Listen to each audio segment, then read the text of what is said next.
Well, hello. It's really wonderful to be here. It's such a pleasure having seen the wall of memories.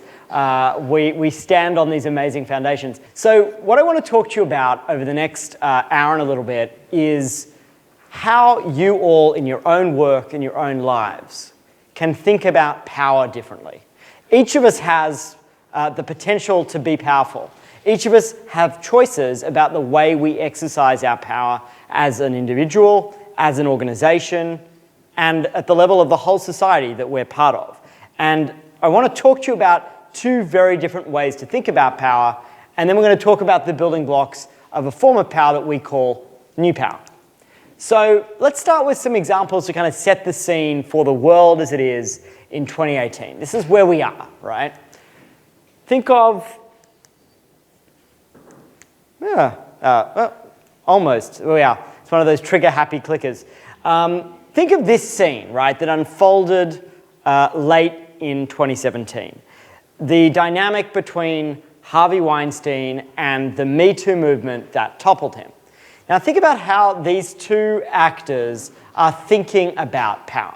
So Harvey Weinstein is essentially someone who has viewed power for decades as a currency. Right? He hoarded that power and he spent that power to reward those who protected him, who supported him, and to punish those that he was threatened by. And he had this capacity to make a film project happen or to kill it in the click of a finger, right? And he used that to build this army of people around him who protected him for decades while he carried out this spree of alleged sexual harassment and assault. He reigned really like Hollywood, like a god. You know, we mentioned in the book on New Power that we're publishing in April that Harvey Weinstein ties with God for the person most thanked in the history of the Oscars over the last 50 years. So here he is in that prize position, untouchable for decades. And then along comes the Me Too movement late last year. The Me Too movement works very differently. Now, the Me Too movement, unlike Weinstein, who's hoarding his power like a currency, the Me Too movement works a lot more like a current, right? No one can actually hoard or control the direction of that movement. There are many leaders, but there's no one leader that we ladder up to that runs the show. It sort of moves, it surges across geographies, across industries, toppling giants as it goes, and changing norms about how we're all supposed to behave. And that movement came along. It initially was created by a woman called Tarana Burke in the US, who'd been working for a decade raising awareness of these issues using this hashtag. And then one day, 10 years later, it just explodes, right? And in one day, 10 million women offer their testimony that they too had been victims of this kind of harassment. Most women have experienced that. And so as we've seen the progression of this movement, we have these two very different ways to exercise power. Now, this is true as well in the business world, if you think about the models that are emerging. So on the right, you have Airbnb. What's interesting about Airbnb is that it doesn't own a single square foot of real estate other than its offices, right? And yet, it's become the largest source of accommodation in the world, right? Bigger than all these hotel groups that have been around for decades. What's even more interesting about Airbnb is that unlike most traditional companies, when they're fighting with the government, they can actually rally an army of people to support and defend them. The people are the Airbnb hosts who are allied with it, and here you see this photo outside San Francisco City Hall, where Airbnb hosts knocked on more than 200,000 doors, right, on behalf of this company, right, because they cared about the community and they had a stake in the future of the company.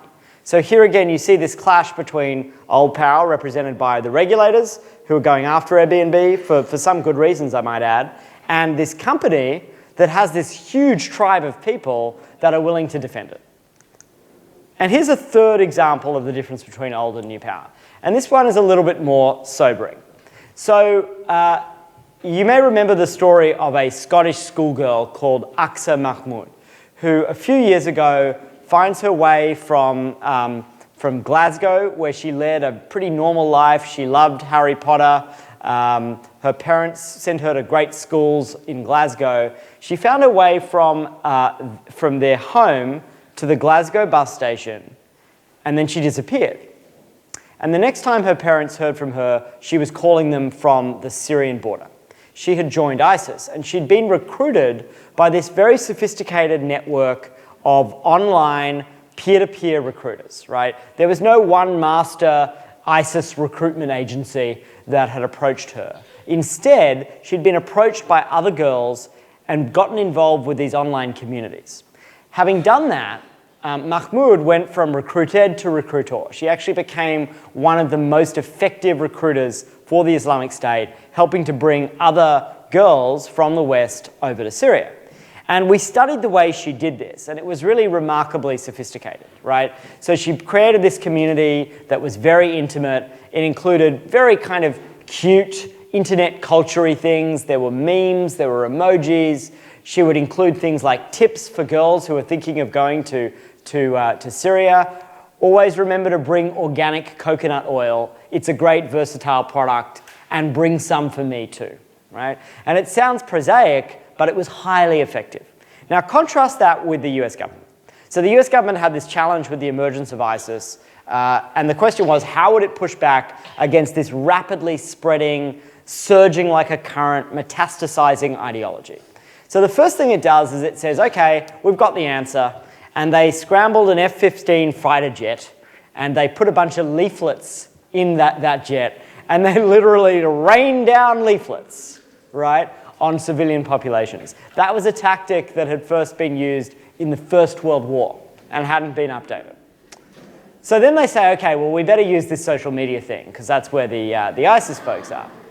So they create this Twitter handle, think again, turn away, in English, I might add, where the profile picture is the seal of the US State Department. So you think about if you're trying to persuade a potential jihadist, just moving them off the brink, probably not the most effective or credible messenger. So this is, again, a contrast between two forms of power. The US government is using old power. They're literally raining their ideas down from on high. And unfortunately, ISIS is very effectively deploying new power to spread their ideology. So let's just dimensionalize this a little bit. What is the difference between old power and new power? So we've talked about this difference between old power as currency, new power as current, right? Old power, you'll see, is always held by a small number of elites. New power is made by many. The models that we're going to talk about today only really work when lots of people are involved and make them. Old power is based on download, right? You rain down those leaflets. New power is based on upload, right? You share that content with communities and you allow that content to be changed, to be adapted, to be localized. Old power closed, new power open. So we're going to talk about how this plays out in a whole bunch of different ways, but here's another way to think about the difference between old and new power, and particularly the way they get expressed in organizations. Does anyone know what this is? Right. Does anyone know who developed Tetris? It was the Soviet Union. So you think about the structure of Tetris, right? It's like these blocks that literally are falling on you, right? From the top down, again. You think about what you're trying to do in Tetris. You're pretty helpless. You know, you're basically, can't really win, right? And you're essentially having to neatly order these blocks that are descending upon you. It's a good analogy for old power. Does anyone know what this is? So it is the Manchester United Stadium, but where does this world live? Minecraft. So Tetris is the most popular game of all time, and Minecraft is coming up fast behind it as the second most popular game of all time. Now, they're both these block-based games, right? The block is the unit of the game. But think about how different these two worlds are. So in Minecraft, people literally make these worlds themselves. They build with these blocks these whole universes, right? There's this great example of how a group of people actually built a replica of the entire state of Norway, right, on Minecraft. And then, very typically, an American comes at the last minute and just before it's finished plants an American flag in the middle of Norway. But what this shows is that Minecraft is this world that is essentially made by many. It's made by the participants. Without it, it would be a wasteland. And so you think about the difference between Tetris and Minecraft. You can understand the difference between what we call old power models and new power models. Old power models are enabled by what you exclusively have and control. New power models are enabled by this mass participation, this peer coordination. So, in the Harvard Business Review article in which we first laid out these ideas, we sort of talked about not just how this translates in terms of models, but critically, how it translates in terms of mindsets. And this sort of sketches out, in a sense you could think of these on the left and the right as 20th century values and 21st century values. But if you look at the people who are heavily engaging with these new power models, who are participating more and more, who expect to participate. Think about people you know under the age of 30, just as a kind of cue. You'll see some of these values clashing, right? And think about this in the health sector as well. I think this really plays out, like if you imagine a hospital setting. There are really good reasons why we need managerialism, we need formal confidentiality, we need specialization, professionalism. These are all things that we need, right, in many contexts in order to get things done, especially when we're talking about matters of life and death. And yet, folks with new power values are looking for more informal, more opt-in ways to make decisions.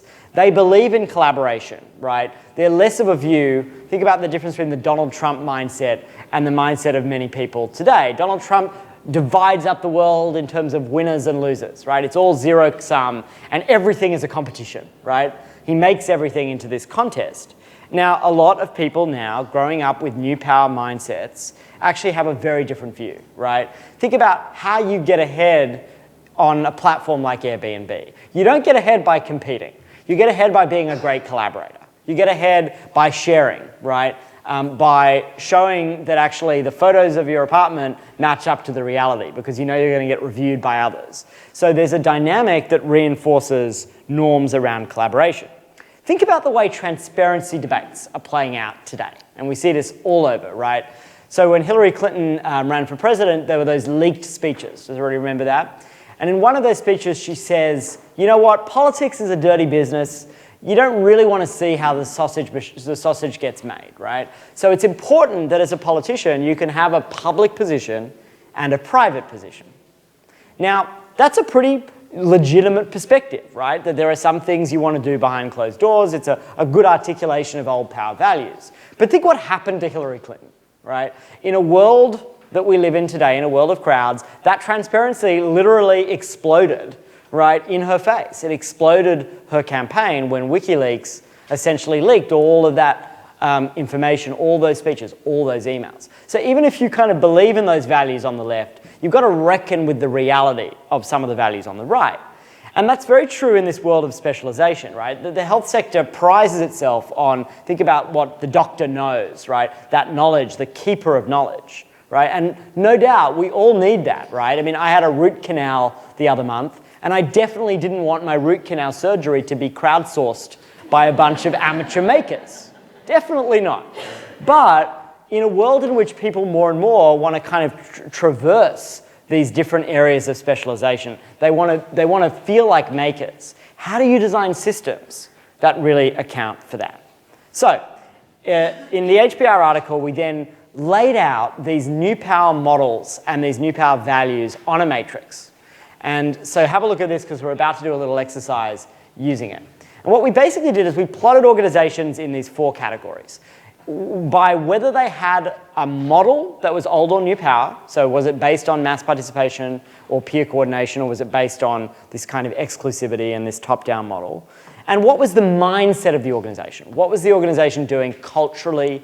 What was its behavior telling us about what it really believed? So let's take a few quick examples. So in the bottom left, we have the castle quadrant. These are the old power castles, right? But interestingly, you see a lot of organizations you would expect to find there, but you also see a company like Apple. So why did we put Apple in the castles quadrant? Well, actually, even though Apple's a technology company, this isn't really about technology. This is actually about power and our behavior and our expectations. And it's really important to understand that because we can use new technology in profoundly old power ways. Think about Apple, right? The product designer in Cupertino, California, decides what we need before we know we need it, right? Remember that time they removed the headphone jack? They just decided we didn't need a headphone jack anymore. It was very annoying. Their whole model is actually based on this very top-down, we-know-best approach. And culturally, if you think about their mindset, they're very old power. They're not good collaborators. They're highly secretive. They really do go it alone, right? So you think about that as an example. Now, you've got the cheerleaders in the bottom right. These are guys whose model is still basically old power. Think of the Guardian newspaper. The Guardian newspaper is a newspaper. Basically, it's still fundamentally based on the idea that journalists download information on readers. But it's trying in a bunch of important ways to start involving its readers more, to be more transparent about how it does things, and to build a community around its work, this idea of membership in The Guardian. So it's sort of adopting some of these new power values. Up the top, you've got these crowds, right? These are the models where you've got real new power values and mindsets converging with a model that is new power. And on the left, you have this very interesting quadrant. And the top left are what we call the connectors. You might also think of them as the co-opters. So these are organizations that have a new power model. Think of Facebook, think of Uber. They're brilliant at connecting us, right? At making us all participate. But their behavior is very old power. Facebook, for example, keeps all of the value for itself. We can't really choose whether, how the algorithm works. Mark Zuckerberg decides one day to change the algorithm, and then suddenly all of our thoughts, feelings, and opinions are altered, right?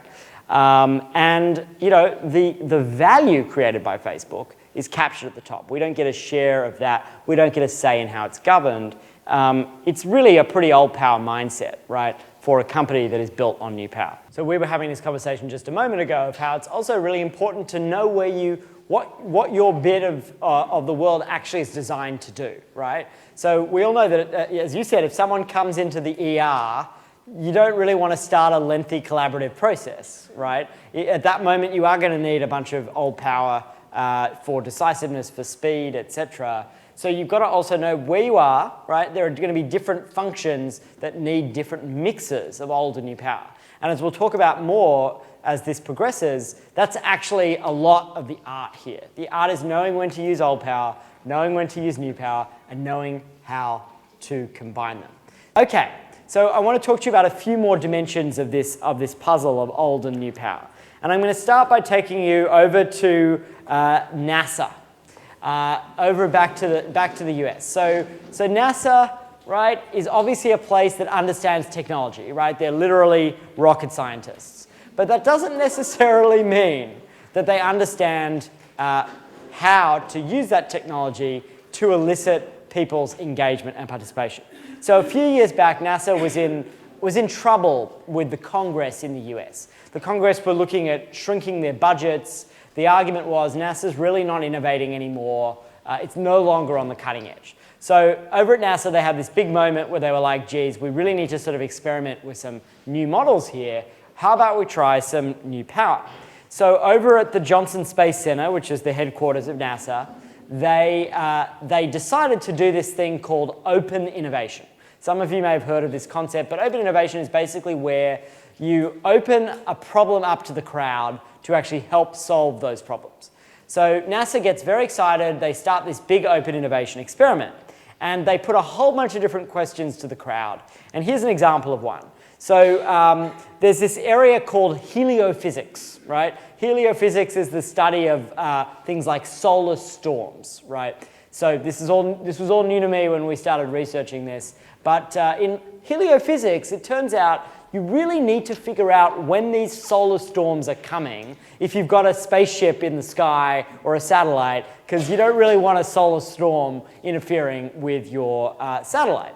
So what they basically did, they had this problem at NASA for a long time where they'd only been able to predict these solar storms within an hour of them happening with 50% accuracy, right? So a lot of damage was being caused. So they put this out to the crowd.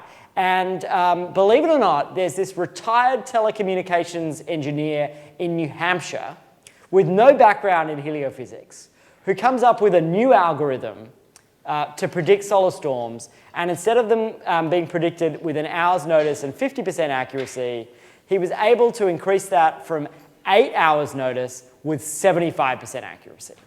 So at NASA, they got really excited about this, and the guy who ran this big department at NASA was like, we're going to do this for everything. And they, and so they gathered the staff. There was this big meeting where it was like, and everybody got excited. The White House got into this. It was, it was much, much, much celebrated. So basically, they had this big meeting at NASA where they gathered all the scientists. So they were going to turn NASA into this open innovation, this open innovation paradise. But at the meeting, things went south fast. The meeting descended into mayhem. And you had all of these earnest rocket scientists basically tearing each other's hair out. And they essentially divided into these two camps.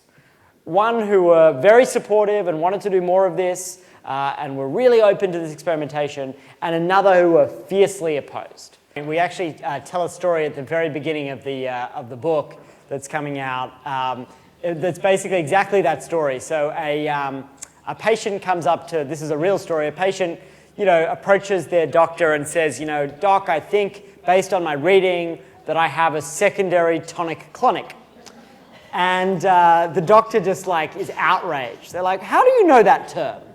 And the doctor actually fires the patient, says, look, I can't treat you if you're going to read up about this stuff, right?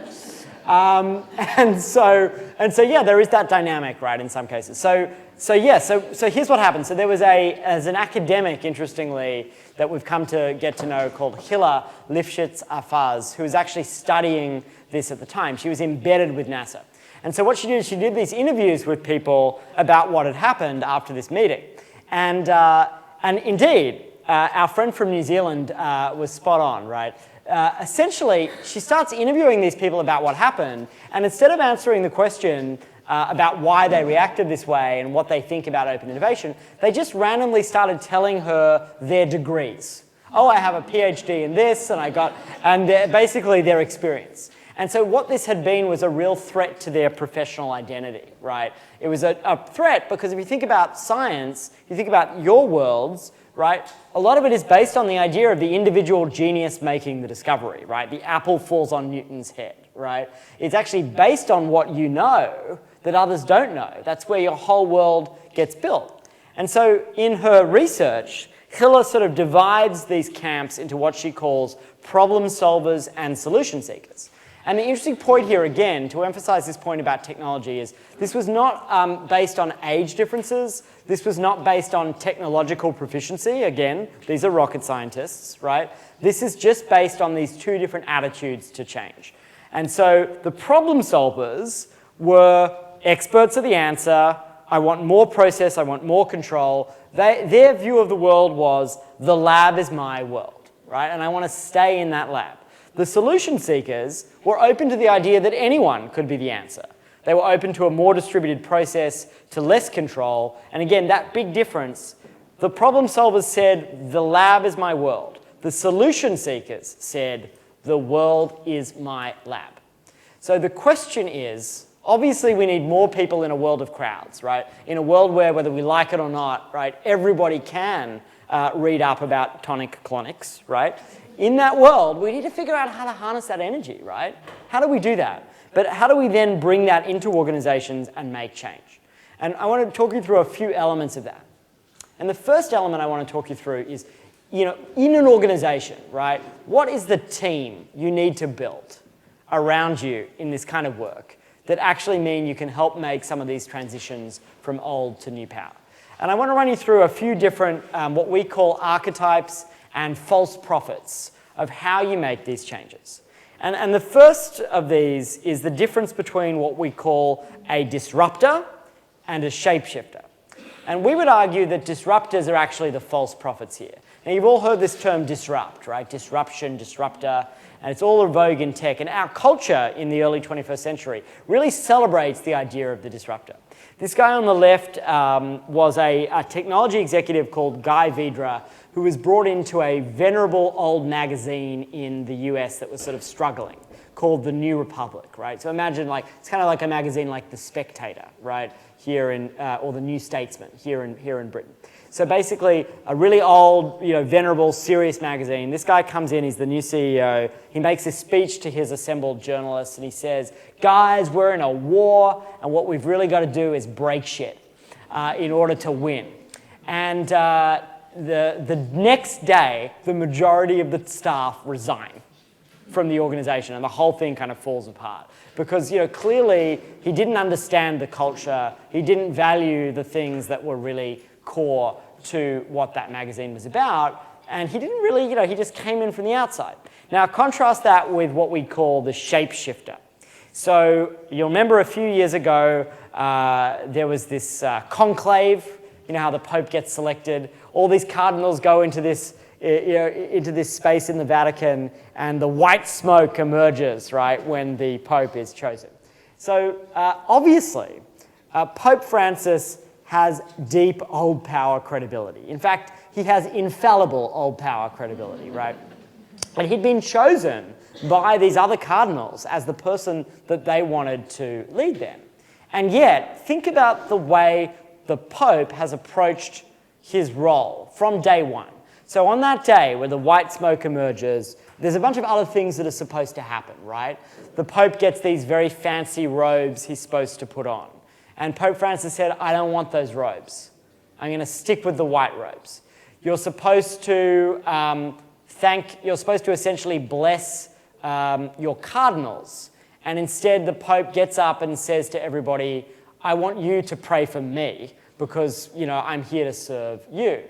Instead of doing the things that elevated his power, he actually went and kissed the feet of the leper. He called himself Francis, right, after this historical figure that had done this. All of his signals were, I actually want to reduce the prestige of this office. I want to push power down past my cardinals, actually, down to the lay church. He did this thing which was unprecedented in the history of the Catholic Church, where he actually sent a survey to every church in the Catholic Church, asking them to ask their laity to actually fill out this survey and tell them how they wanted the church to change.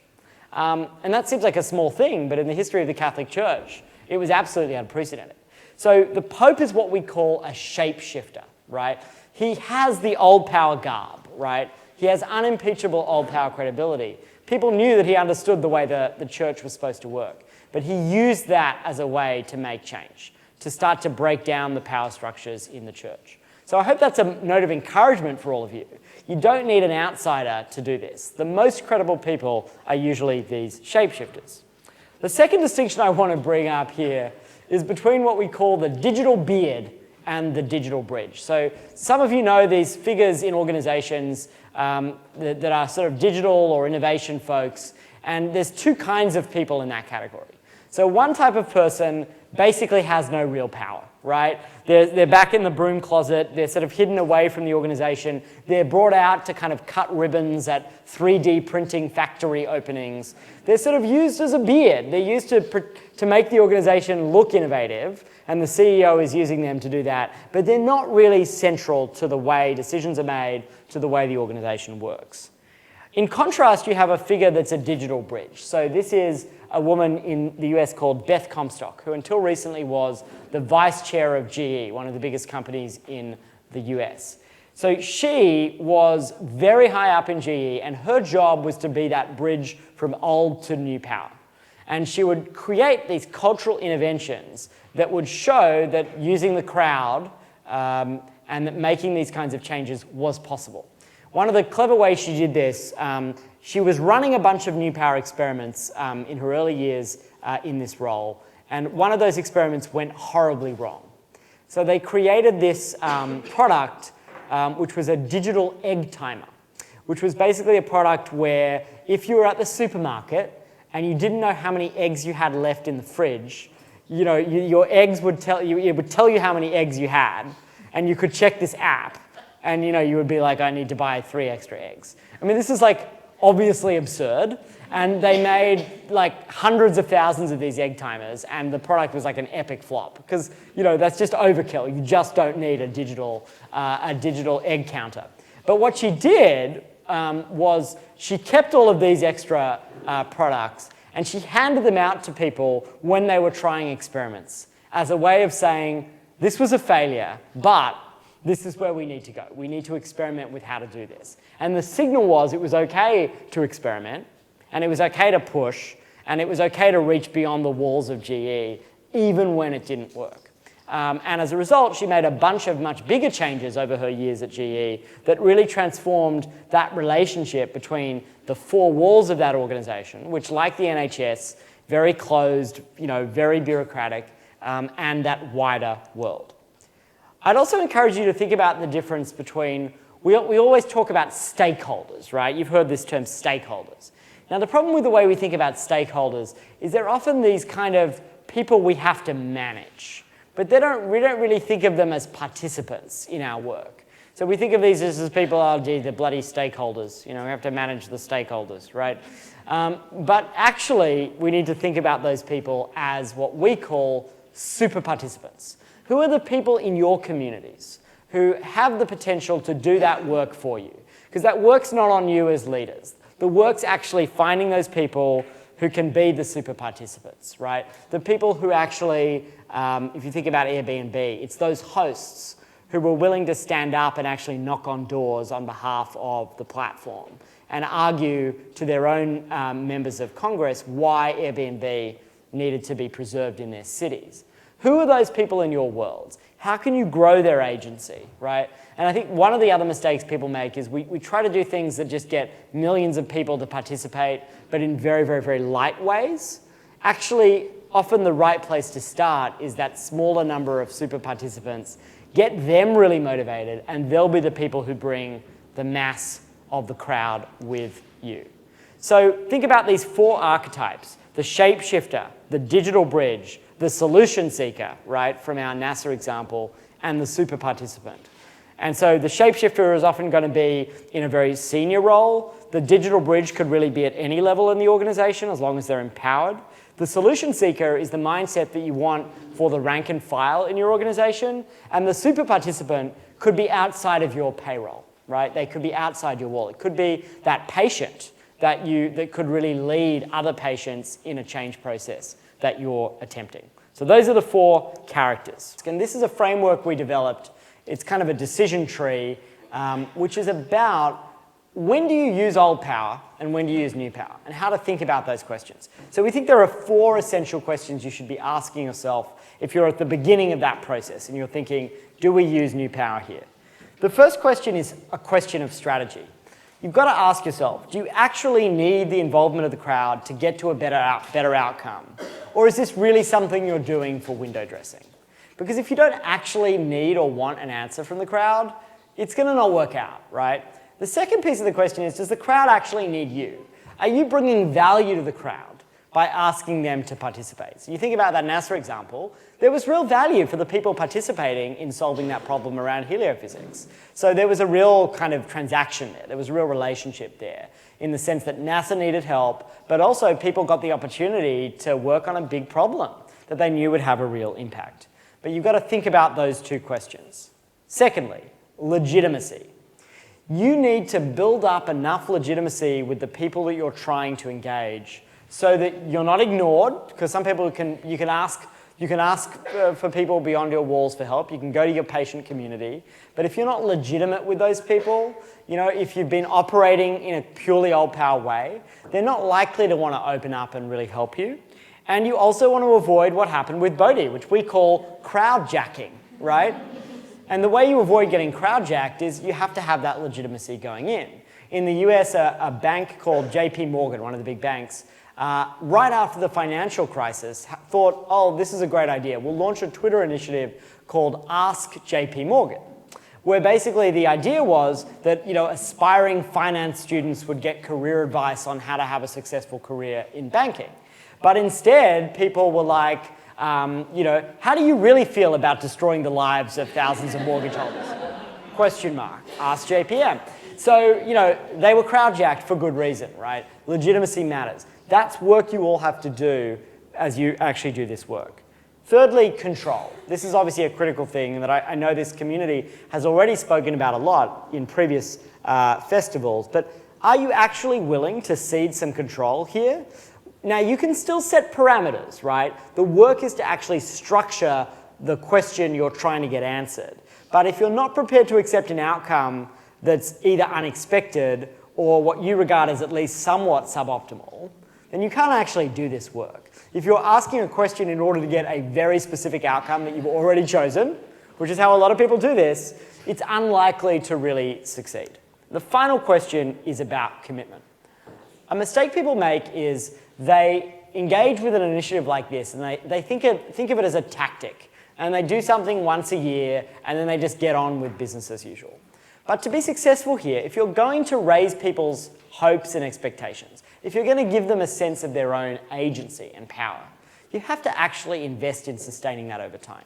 So think about this not as an initiative, but as a community that you're building over time, that you're going back to.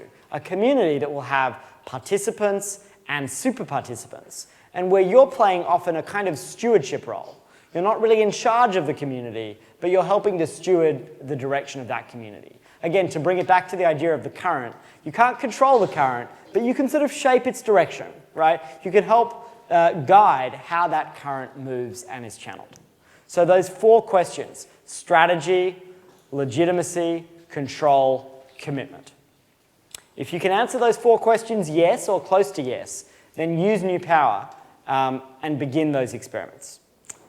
And I want to leave you with this idea that the lesson of today is not, it's all about new power, abandon everything you've learned about how to operate in the world. That couldn't be less true.